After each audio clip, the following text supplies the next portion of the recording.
Hello everyone, and today I'm going to be doing the next episode of the bash scripting tutorial.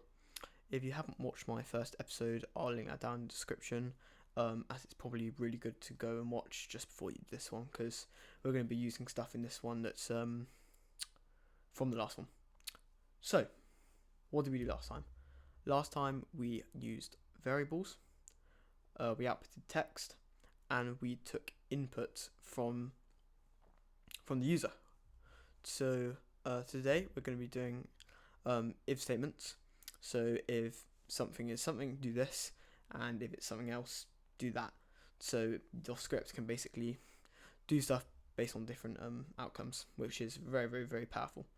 So let's get into it. So I'm going to go into the directory where I created the script for last video, and I'm just going to open it up in Vim, and the script was called Hello World. So this was a script from last video. So the first thing you're going to want to do is let's put an if statement. So we know from last time that if actually let's just run the script real quick just so we can see what it does. So if we run this script here, then it says what's your name, and it will output your name. So maybe you want to customize the script so if your name is inputted, it says you're really cool, and if it inputs someone else's name, it like insults them. Just a really simple thing. So it seems childish, but it's just a really simple and easy way to learn if statements in Bash. So let's open up this script again in Vim. And so as we know, we can use our HJKL keys from last episode to move around Vim. And so once we've taken, so we can actually go ahead and delete this echo statement with DD on the keyboard with Vim to delete the line, and then we can hit O to start a new line and go into insert mode. So let's create a little bit of space here. So the easiest way to do this is just by typing if and then double square brackets. Now you can do this in a single square bracket if you're doing other things, but just for Bash, do it in a double square bracket because it allows for more options. And then space. Remember to put space in there. And then, well, to reference our variables, we know from the last video, you do $, and then name the variable. So in this case, name. And then, so we want to say if name, so double equal sign, or you can do a single equal sign. It's up to you. I'm going to do a double. And string, because remember it's taking in string because it's our name. And then in there, I'm going to put Dylan, and then end it off with 2 more square brackets. So what have we done here? We're basically saying if the variable name is equal to Dylan. We now want to type a semicolon, hit space, and then hit then, and then hit enter. Now we type what we want it to do if the name is Dylan. And in this case, I want it to echo and say you are cool. So you are cool, and then I might want to put in my name or the name. So you are cool, Dylan. Then we can do, now we basically want to say if it's anything other than Dylan, insult them. So the way to do this is to else.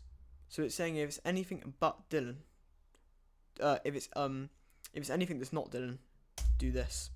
And we're going to echo like you are stupid, and then the name. And then this is very important here. To end off if statements in Bash, we use FI to end them off. Now hit escape, colon, W key for write and quit, enter, and now we can run our script. So if I put in my name, which is Dylan, it's going to tell me that I'm cool. If I put in someone else's name, for example, Linus, it's then going to insult them and use their name, which is pretty cool. Now, so what we've done, if I open this script back up here in Vim, is we basically said, if it's Dylan, do this. If it's not Dylan, do this. What until we want to say, if it's another name, do something unique. This is where the elif function comes in useful. So we come down here, hit enter here, then we can type elif, and then I could do elif name equals Linus. Now remember, ending off square brackets, semicolon, and then. And then I could echo, you made Linux, and then the name.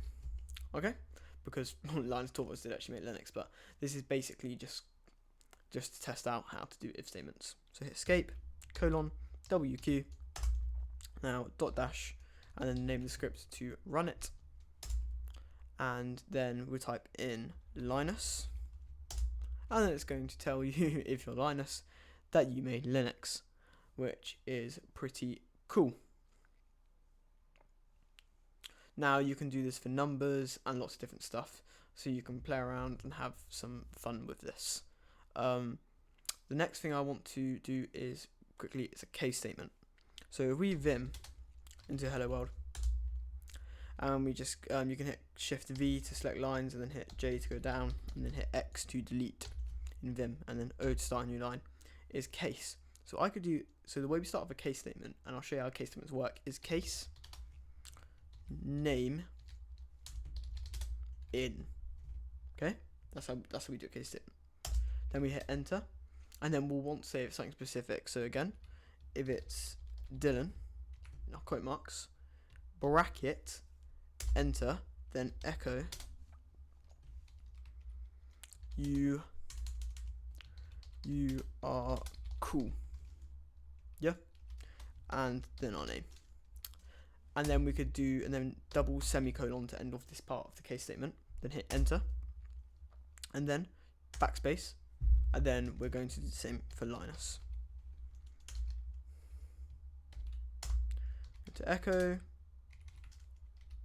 you made Linux, and then the name, and then double semicolons. Now to end off in case statement, we type ESAC, which is case statement backwards.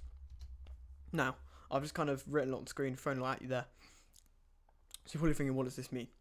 Well, what this means is it's basically going to take in the variable name that we've used and created, and with the read function, and if it's Dylan, it's going to echo, you are called Dylan, and if it's Linus, it's going to say, you made Linux Linus.